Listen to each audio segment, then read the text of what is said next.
how hot the room is?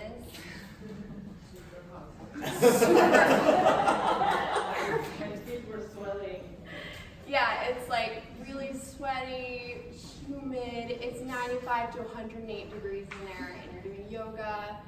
And personally, I got so dehydrated the first time I did it, which was the first time I ever did yoga, that I nearly fainted. And then I somehow had just enough energy to crawl around the corner to my ex's house, where I lay down on his sofa and stayed there until I had enough energy to go home. And that was the first time I ever did yoga. And after that very traumatic experience, I vowed never to do yoga again. But it all changed last year when I tried it again to strengthen my legs, because I also play soccer and was getting very, very injured. And I couldn't do weightlifting because I'd gotten stuck under a barbell while trying it. And I decided finally that I love yoga a lot.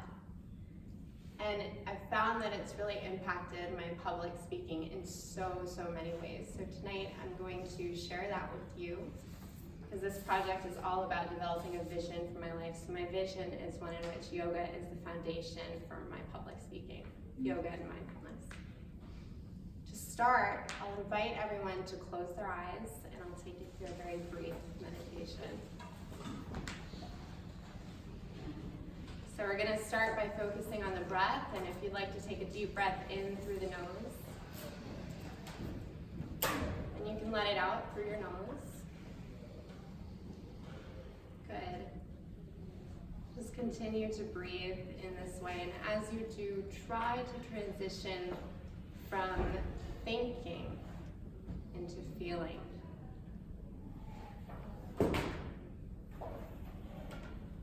You won't have to explain your experience to anyone. Good, and the first thing I'm going to ask you to do is focus on your tongue. What do you taste? Did you just eat a piece of gum? Maybe you had dinner before you came?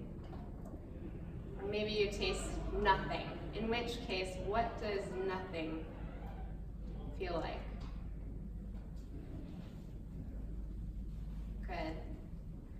And now, without opening your eyes, shift your attention to your sense of sight. What patterns do you see behind your eyelids? What colors and shapes? Good. And lastly, I'll invite you to experience your senses of sight and taste at the same time.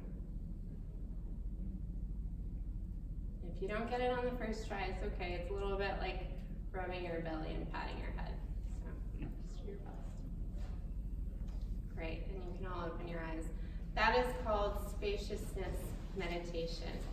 And I started practicing it because it reminds me to feel. I'm a doer, and often I feel like a lizard running on top of water. I'm just so focused on moving forward that I forget to sink in.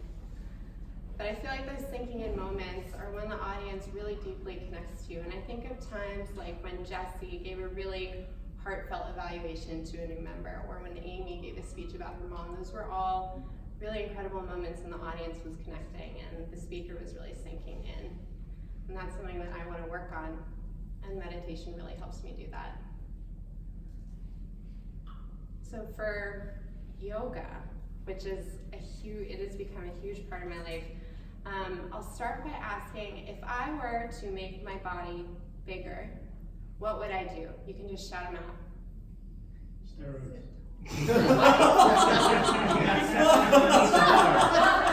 Oh my God.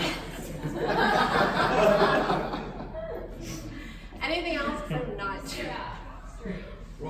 Right, I sit up straight. What else? Stand on something. Yeah, okay, so I can stand on the table, great. I might broaden my stance, I broaden my shoulders, if this falls, oh God.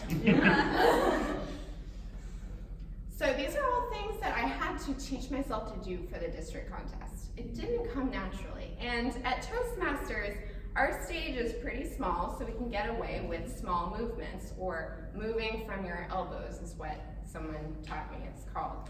And what I had to do with the district contest, which had a stage which was 3 times this size. People were sitting 40, 50 feet away from me as I had to make everything bigger.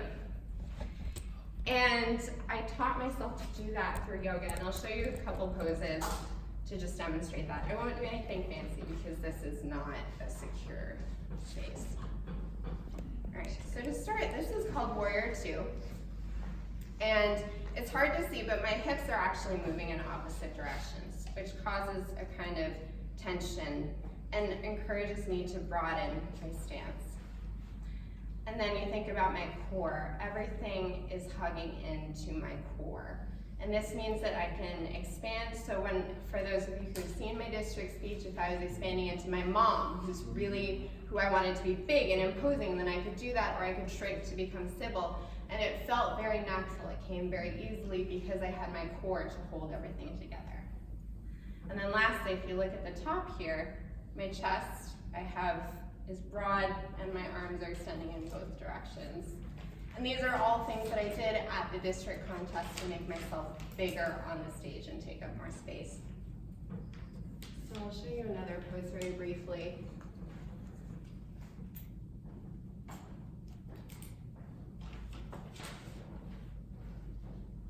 And this is called triangle pose or trikonasana. And again, my core is holding everything together even though my body is really stretching out in all different directions.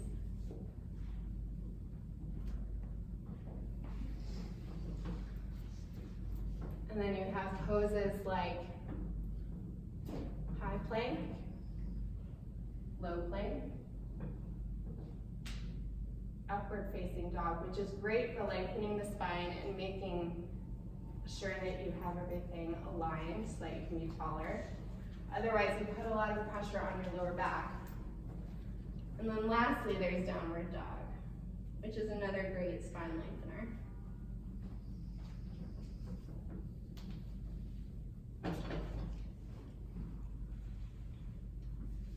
Yoga has opened up so many doors for me, and I'm so excited to deepen my practice and see what else it adds to my public speaking ability.